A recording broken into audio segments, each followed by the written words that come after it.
gunfire today along the Korean demilitarized zone where American GIs helped keep the peace. When it was over, the defector was safe in South Korea, but 2 North Korean and 1 South Korean soldiers were dead and 1 GI had been wounded. The Pentagon says the neck wound suffered by Private Michael Burgoyne of Portland, Michigan is not life-threatening. More now from ABC's Jim Laurie. The gun battle occurred here at the truce village of Panmunjom inside the heavily fortified Korean demilitarized zone. There were no cameras present as a Soviet citizen, apparently a member of a Russian tour group, ran several hundred yards across to the southern side of the zone. At least 20 North Korean troops followed in pursuit. U.S. and South Korean border guards then opened fire. In the shootout, 2 North Koreans and 1 South Korean were killed and the American serviceman wounded. The incident came at a time when it appeared the 2 Koreas were trying to lessen tension between North and South. Only last week it was all smiles and handshakes as the 2 sat down for the first time since the Korean War to discuss the possibility of trade and other economic exchanges.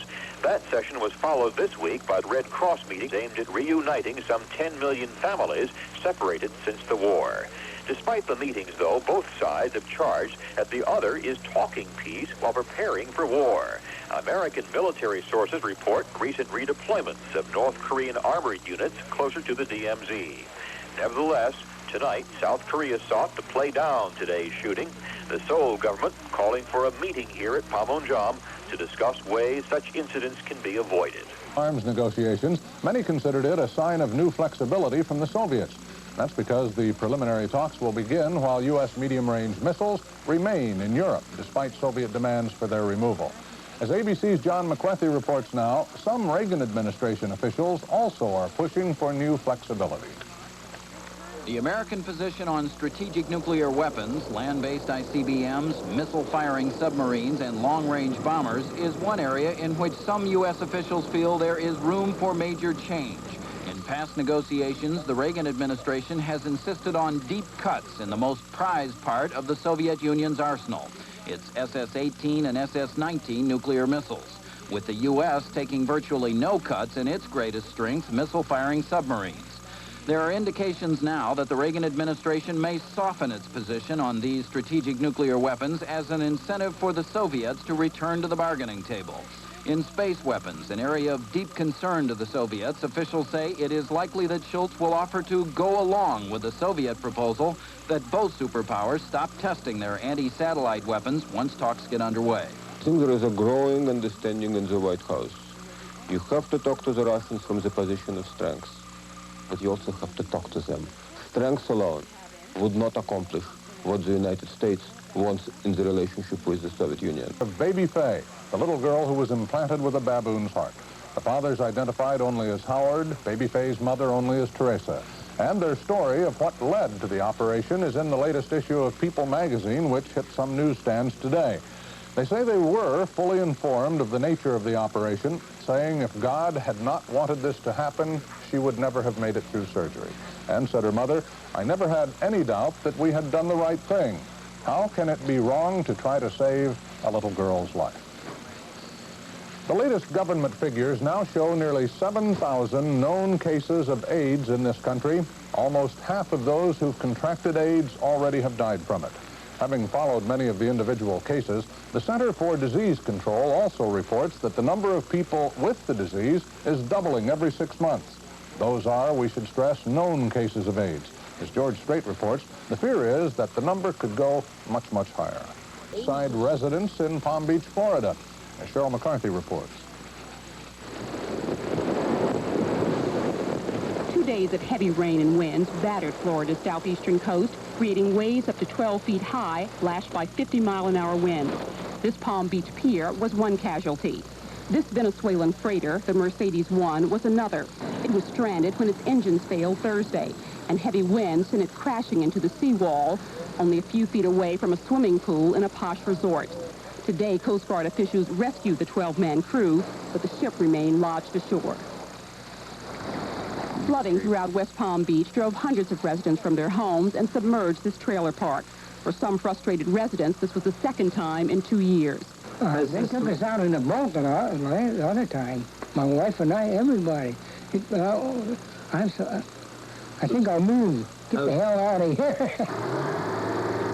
Along the coast, workers dump truckloads of sand, trying to minimize severe beach erosion.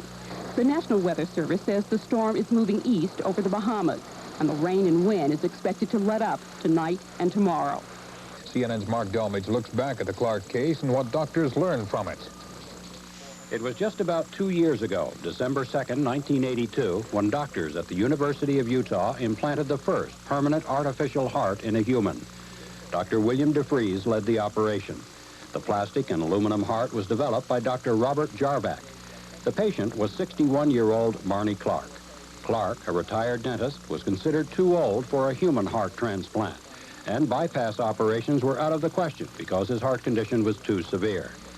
Doctors said Clark was near death at the time of the operation, and they initially refused to speculate on the chance for success. Problems developed 2 days after the surgery, and Clark returned to the operating table. During that surgery, doctors succeeded in plugging an air leak in Clark's lungs. Clark's recuperation was difficult. His movement was severely restricted because he had to remain hooked up to a 375-pound air compressor. The compressor powered the heart.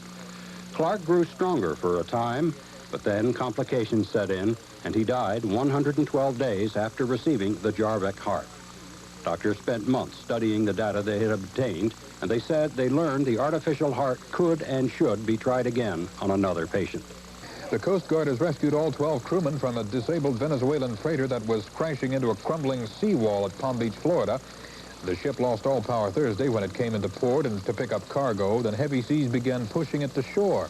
A Coast Guard officer describes what happened. Somewhere around 6 o'clock, it was at anchor, approximately. And it drug anchor during the evening. And it came down to where you see it now, settles with the wind and the waves. And what you see is the results. Of yesterday's unprecedented firing incident at the Joint Security Area, the United Nations Command proposed that the 426th meeting of the Military Armistice Commission convene to discuss the incident. The UNC, at today's 474th meeting of the MAC secretaries, also made it clear that the Soviet national who fled a North Korean-sponsored tour of the JSA yesterday did so, quote, voluntarily and of his own volition. He said there was no possibility that the man, identified as Mr. Vasily Yakovlevich Matuzak, could have crossed the military demarcation line in the Joint Security Area inadvertently, as the North has claimed. U.S. Army Colonel Donald W. Boost, Jr., Secretary of the UNC component of the Military Armistice Commission, said that the gravity of the incident was such that it must be dealt with at the level of the full Military Armistice Commission, not the MAC Secretariat, as the North had hoped. He emphasized that UNC personnel acted properly in protecting the individual from the gunfire initiated by the Korean People's Army Guards who pursued him after he voluntarily crossed into the UNC side and requested assistance. The UNC senior member has called for the 426th MAC meeting to be held November 26th, but the KPA-CPB secretary counter-proposed to hold the meeting tomorrow. Command and North Korean military officials faced off at Panmunjom Saturday morning. That as a result of the defection Friday of a Russian tourist and the ensuing firefight at the Korean Peace Village. Monday with the North. They'll discuss Friday's shootout that left 4 Koreans dead. An American is among the wounded. The UN command says the shootings took place as a Soviet tourist defected in the DMZ. North Korea says the Soviet was pulled across the demarcation line. President Washington Sunday. On Monday, the president will meet with Iraq's foreign minister. Early next week, Mr. Reagan will be presented a range of budget options for the next fiscal year. Boeing 707 have extended their deadline for the release of Somali political prisoners. Reports from Ethiopia, where the plane landed early Saturday, say Somalia now has until 4 a.m. Eastern time to free the prisoners. If the demands are not met, the air pirates say they'll blow up the plane and all 108 people aboard. FBI officials say 2 men allegedly plan to smuggle enough tetanus and botulism bacteria into Canada to wipe out a whole city. The 2 were arrested Wednesday night as they attempted to pick up an order of bacteria from a Maryland research center. Protection of undeveloped land is being called for by environmentalists. As CNN's Mark Walton tells us, one such area in danger of becoming extinct is the nation's wetlands. From the very beginning, from colonial days, we looked upon them as haunted places, the wetlands of America, the steamy swamps, the spooky marshes, the deep, murky potholes. They conjured up visions of dark magic and tales of disappearance. And because at the time we could see no real use for them, we set about to disappear them. For 200 years, we passed laws to fill them in or drain them out, to build on them, or more commonly, to grow our crops. To the point where today, America has less than half the wet land she was born with. From our standpoint, program-wise, probably the most important value is as a nursery, resting, nesting area for wildlife and waterfowl, and also for fisheries. Wetlands also control flooding. Wetlands help recharge groundwater. Wetlands control erosion. And here at the Blackwater, Maryland Game Refuge, a federally protected wetland not far from Annapolis, another of the wetland's many economic values is hiding in the brush. President Reagan visited Blackwater this election year to boast about his administration's record of preserving natural resources.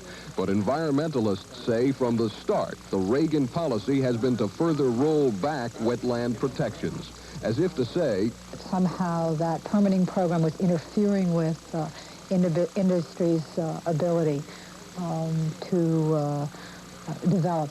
I think it's a mistake to throw it into any political arena because it's just too important. The administration says it is committed to saving the wetlands. What it needs is more time. Mark Walton, CNN, Blackwater, Maryland. Order of the Purple Heart for injuries he received during Friday's firefight at the DMZ. The presentation was made by General William J. Livesey, Commander-in-Chief, United Nations Command. General Livesey told Burgoyne his courage and that of other American soldiers never ceases to amaze him. You fellows never cease to amaze me. Your valor and courage always cause me the deepest kind of respect and admiration for the American soldiers. One more time, you prove, one more time, just what the American soldiers can do. Private Burgoyne said he'd been pinned down in a hailstorm of bullets shortly before the single round struck him on the left side of his jaw, ricocheting off the bone before exiting on the right side. Private Michael Burgoyne is expected to stay in the hospital another week or so to recover. Funeral services were held today for the Rock Army soldier killed in the incident. The funeral, held in the Joint Security Area at Camp Kitty Hawk, was attended by United Nations Command representatives, Rock Army officials, and fellow soldiers, both Rock and American. Relief supplies are being ferried by planes from the United States, from Britain, from the Soviet Union. More trucks have been made available, finally, by the Ethiopians to bring the grain and medicine to where it's needed. All of this, remarkably, triggered by a rending film of the effects of the drought and famine shot by the BBC and played and replayed around the world. But Monsignor Call and many others on the scene believe that the Ethiopian tragedy, the huge loss of life, didn't have to happen. I think some of it had to happen, but it did not have to happen in the dimension that it has happened and will continue to happen. How many lives were lost that didn't need to be lost had we paid attention more quickly? I think at least 500,000 lives. 500,000 lives in Ethiopia could have been saved how? By more immediate response. Certainly the signals were out. When? I'd say by 82. The forecast in 82, 83, and into 84. The fact is, the Monsignor is right. At this camp in Korum, north of Bati, people have been dying of starvation for the past year and a half. And as far back as 1982, as the sun beat down and no rain came, and the harvests fell short, the private relief agencies kept telling Western governments that tragedy was looming unless they took fast and decisive action.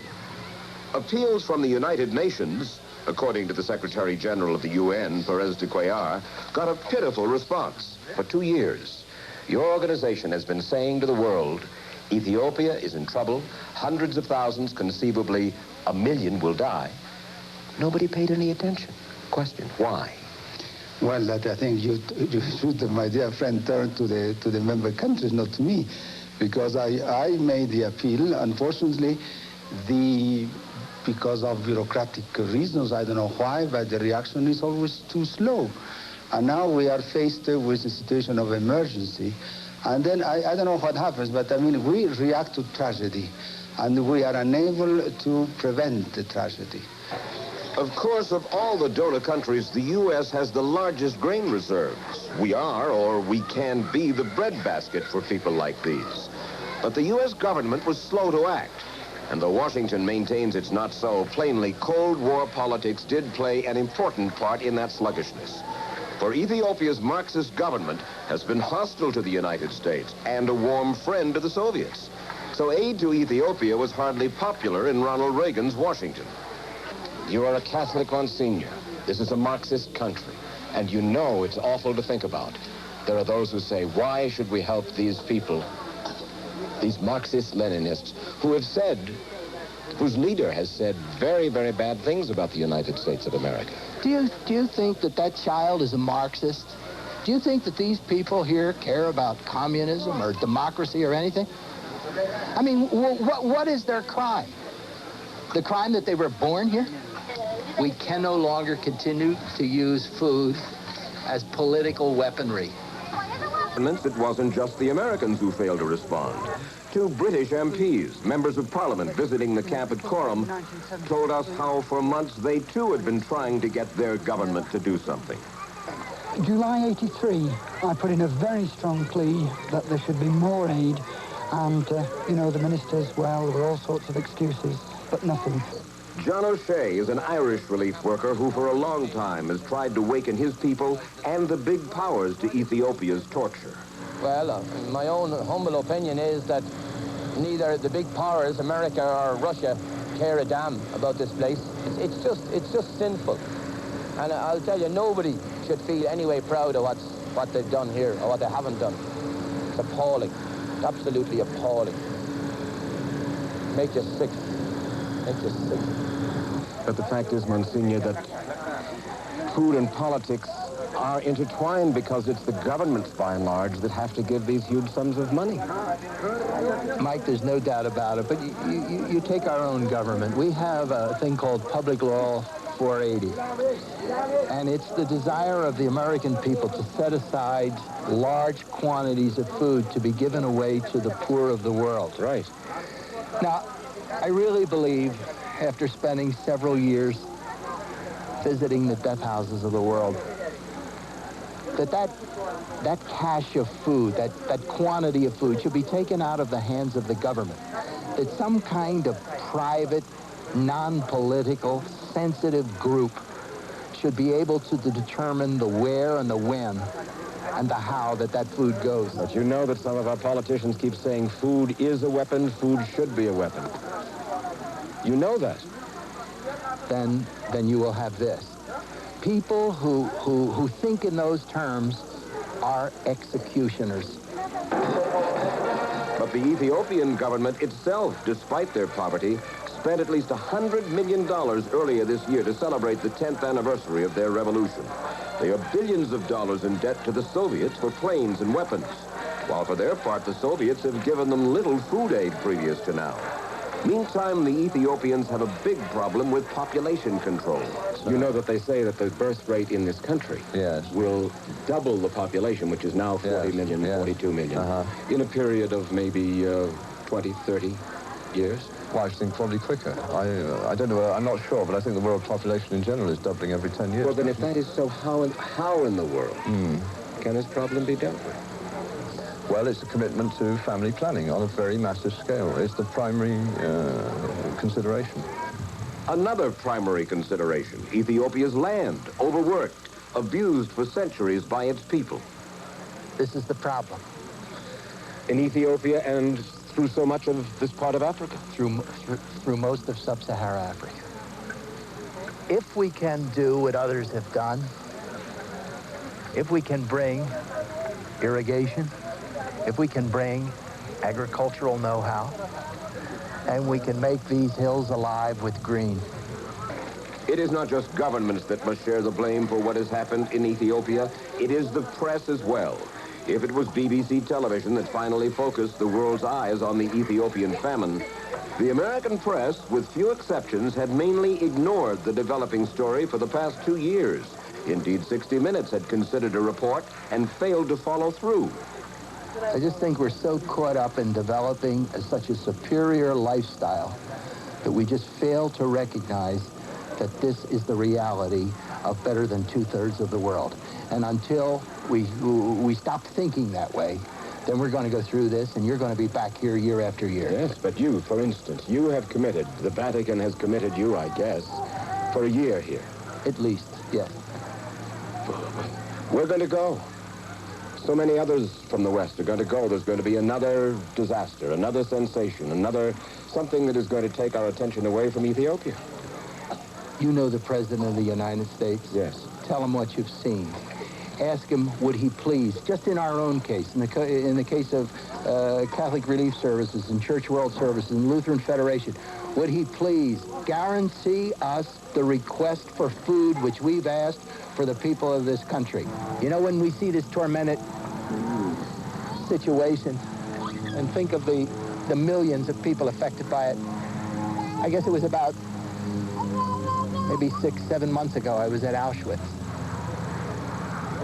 And I remember reading a piece in one of the books that someone questioned, where was God at Auschwitz? And like Milton, you know, the answer came back, but where was man? Couldn't we be saying the same thing here? Outside St. Joseph's Church in Barstow, California, a few loyal friends of the family of baby Fae walked beneath a cold winter sky to attend a memorial service for the infant who briefly lived among them. Inside, amid friends and family, the small gathering was reminded of the way they backed from the start the transplant operation that for a while saved the life of baby Fae. You're to be commended for the way you've pulled together in keeping the family name a secret. You've exhibited a depth of caring that isn't often seen. We're talking about the impact of one tiny life on mankind. Father Desmond Ditchfield told of baby Fae's contributions, including the medical breakthroughs that may save other infants. The fruit that she produced by living and dying, the meaning that Jesus Christ has promised her is exemplified in our lives. That we watch for the next baby Fae. That we don't let our hearts get hard again. But that we work to create a better world. A world where small children can live. The small audience of baby Fae's memorial may have disappointed some of those who did attend, but many there are proud to have known her and measure the importance of her contribution by the brave smile she gave us and the other infants, the techniques her operation may soon save. Steve Miller, CNN, Barstow, California. The patient had an uneventful night after emergency surgery to correct a bleeding problem. Our medical correspondent Gary Schweitzer joins us now with an update from the Humana Heart Institute in Louisville. Gary? And we're going to go right to Bob, to Dr. Bob Jarvac, who's the inventor and designer of the Jarvac 7 heart. Dr. Jarvac had a long day yesterday after being in the operating room for the almost 7 hours of the implant. And then you did go back in for the surgery for the bleeding complication? I was present there, yes. All right, so give us the update. Is the bleeding dried up? Yes, it's thoroughly controlled now. Perhaps there may be a very minor amount of oozing going on. I believe it's likely to be completely stopped at this point. We'll watch over the next few hours over the day. He had a very good night, stable throughout, good function of the heart, no major problems, good function of the lungs. The only thing that we're really looking at now that's a little worrisome is his high pressure in his lungs. The blood pressure to the lungs is a little high. That should come down, and he's had, as you know, quite a number of transfusions to handle this. So there are some follow-up changes that will happen as a result of having those transfusions. Is the high lung blood pressure something you can treat or something you wait and see? Well, it was somewhat elevated before surgery. So we will see whether it comes to a normal value or whether it remains as it was before surgery. Really, it probably won't be a major problem. Dr. Jarvac, excuse me, Dr. Jarvac, yes. This is Bob Kane in Atlanta. What is the big difference? How would you compare the situation now with Mr. Schrader with the situation at the same time period with Barney Clark? I think it's somewhat comparable. Dr. Clark immediately after surgery over the first night and the next day or two, although he had no bleeding complication, was categorized as critical and stable as Mr. Schrader is now. I'd say that it was a couple of days later that we started to see some more serious complications in Dr. Clark. So I felt that the surgery yesterday was much smoother. It did not have the real dangers that Dr. Clark's initial surgery had. Later on, we did have this bleeding problem, which is now stabilized. Okay, Gary, you were starting to say something and I interrupted you. Well, that was exactly the question I wanted to ask, but let me try and put this in perspective now. If, without putting words in your mouth, this was a major complication, one that you think has now been overcome, which brings you right back about to the point where you would have hoped to have been? Well, it was a serious complication. It appears to have been overcome. It is not impossible that there could be further bleeding. It does leave us in a situation where probably the patient will remain on the respirator for a couple of days, so it's a setback in terms of how quickly we would expect to see him extubated, able to talk, but we feel it's controlled and stable and not totally unexpected that there would be some sort of a glitch in the course of his recovery. Okay, I know you have other commitments. We better let you run, Dr. Robert Jarvac. This is the critical period. Dr. Lansing said last night that waiting the 6 to 7 hours to see if the bleeding had stopped would be critical. There will be a medical briefing. George Atkins off camera this morning. We'll have more details then. This is Gary Schweitzer in Louisville. On the tape, a Russian defector who sparked the shooting by crossing the demarcation line says he was planning for 2 years to defect. And he backs that contention that the crossing was voluntary. But I don't want to go back to North Korea. That I'm a safe place now. And the thing I very regret is that one work soldier died of me. I opened fire on man, and I'm not sure, but I think I might have hit him because he fell after I fired. And he sort of fell to the side. I'm not sure whether I hit him or not, but then after I stopped and opened fire on me.